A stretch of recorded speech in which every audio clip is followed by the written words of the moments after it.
वो गांव जहां लोग सोते सोते गायब हो गए।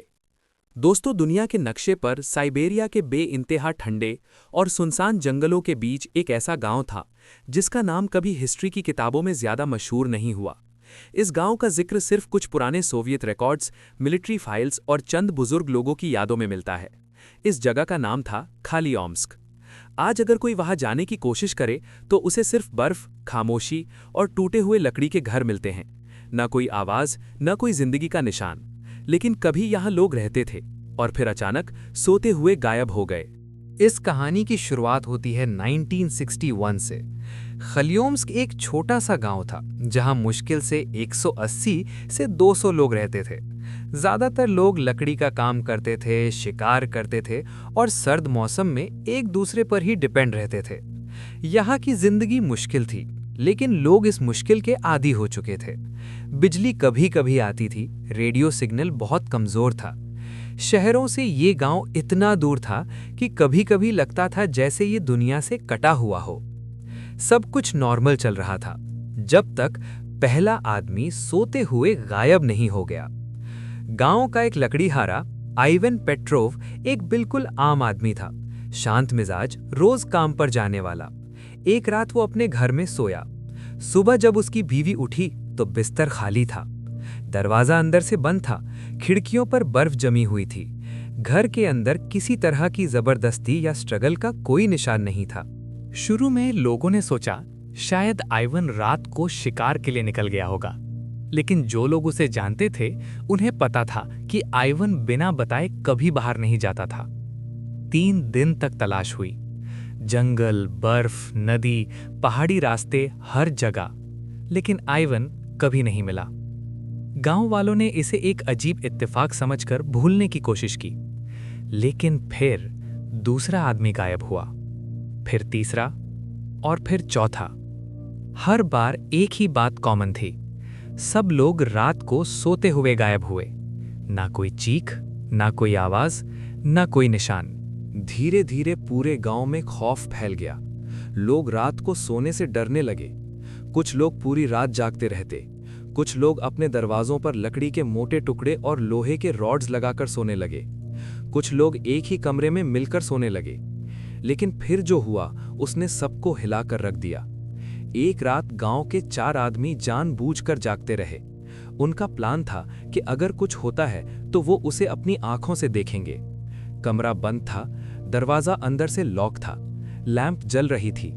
रात के लगभग 2 बजे उन्होंने महसूस किया कि हवा अचानक भारी हो गई। ऐसा लग रहा था जैसे कमरा धीरे धीरे सांस ले रहा हो। उन लोगों के कानों में एक हल्की सी आवाज गूंजनी शुरू हुई, जैसे कोई धीरे धीरे फुसफुसा रहा हो, लेकिन लफ्ज समझ में नहीं आ रहे थे। फिर अचानक उनमें से 2 आदमी बेहोश हो गए। सुबह जब बाकी 2 लोग होश में आए तो कमरा बिल्कुल वैसा ही था, सिर्फ एक फर्क के साथ। वो दोनों आदमी गायब थे। दरवाजा फिर भी अंदर से बंद था। इस घटना के बाद बात सिर्फ गांव तक महदूद नहीं रही। यहीं से सोवियत अथॉरिटीज को इस बात का पता चला। एक छोटी सी मिलिट्री टीम डॉक्टर्स और साइंटिस्ट्स को खलियोम्स्क भेजा गया। उनका काम था इस अजीब फिनोमिनन का रीजन ढूंढना। गांव को टेम्परेरीली सील कर दिया गया। डॉक्टर्स ने लोगों का मेडिकल चेकअप किया। रिपोर्ट्स देखकर सब हैरान रह गए। ज्यादातर लोगों के ब्रेन एक्टिविटी पैटर्न्स नॉर्मल नहीं थे। उनके स्लीप साइकिल में अजीब सी गड़बड़ थी, जैसे उनका दिमाग नींद और जागरण का फर्क ही भूल रहा हो। एक सीनियर डॉक्टर ने अपनी रिपोर्ट में लिखा, यहाँ के लोग सोते कम हैं और जब सोते हैं तो उनका दिमाग ऐसे सिग्नल्स रिसीव करता है जो आम इंसान के दिमाग से बिल्कुल मुख्तलिफ हैं। इन्वेस्टिगेशन के दौरान एक और अजीब बात सामने आई।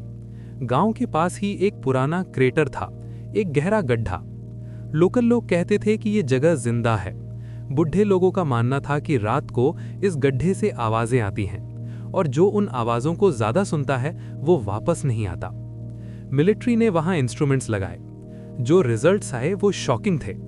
रात के वक्त वहां low frequency sound waves record हो रही थीं। ऐसी आवाजें जो इंसान के कान नहीं सुन सकते, लेकिन दिमाग पर सीधा असर करती हैं। आज की साइंस के मुताबिक ऐसी फ्रीक्वेंसीज इंसान में पैनिक, हेल्यूसिनेशन, टाइम लॉस और सडन अनकॉन्शियसनेस पैदा कर सकती हैं। थियरी ये बनी कि जब लोग गहरी नींद में जाते थे, उनका दिमाग इन आवाज़ों के लिए ज़्यादा सेंसिटिव हो जाता था। कुछ लोग बेहोश हो जाते, कुछ लोग नींद और हेल्यूसिनेशन के बीच अपने ही पैरों पर चलकर गांव से बाहर निकल जाते। लेकिन फिर सबसे बड़ा सवाल ये था, उनके जिस्म कभी क्यों नहीं मिले? इस सवाल का जवाब आज तक किसी के पास नहीं। 1963 के एंड तक खलियोम्स्क लगभग खाली हो चुका था। जो लोग बचे उन्हें जबरदस्ती दूसरे शहरों में शिफ्ट कर दिया गया। गांव को मिलिट्री जोन डिक्लेयर कर दिया गया। आज भी उस जगह पर जाना मना है। कुछ लोग कहते हैं कि यह सिर्फ एक साइंटिफिक फिनोमिनन था, कुछ कहते हैं कि वहां कुछ और था, कुछ जो नींद और दिमाग के बीच के रास्ते को जानता था। और सबसे डरावनी बात, आखिरी मिलिट्री रिपोर्ट में लिखा था, रात के 3 बजे के बाद इंस्ट्रूमेंट्स खुद ब खुद काम करना बंद कर देते हैं, जैसे कोई उन्हें सुला देता हो। आज भी जब सैटेलाइट इमेजेस देखी जाती हैं तो उस जगह के आसपास सिग्नल डिस्टॉर्शन देखा जा सकता है।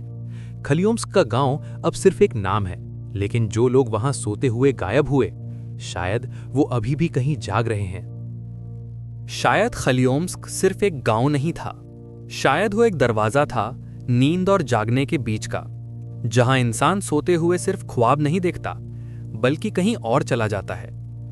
आज वहां सिर्फ बर्फ है, टूटे हुए घर हैं और एक ऐसी खामोशी जो सवाल पूछती है, क्या वो लोग मर गए या फिर वो अभी भी कहीं जिंदा हैं, बस इस दुनिया में नहीं। अगर कभी रात को आपको नींद के दौरान कोई आवाज बुलाए तो याद रखना, हर आवाज का जवाब देना जरूरी नहीं होता, क्योंकि कुछ जगहें इंसान को सोने के लिए नहीं, गायब होने के लिए बुलाती हैं। अगर तुम्हें ये वीडियो पसंद आई हो तो लाइक करो, अपने दोस्तों के साथ शेयर करो और हाँ, चैनल को सब्सक्राइब करना मत भूलना।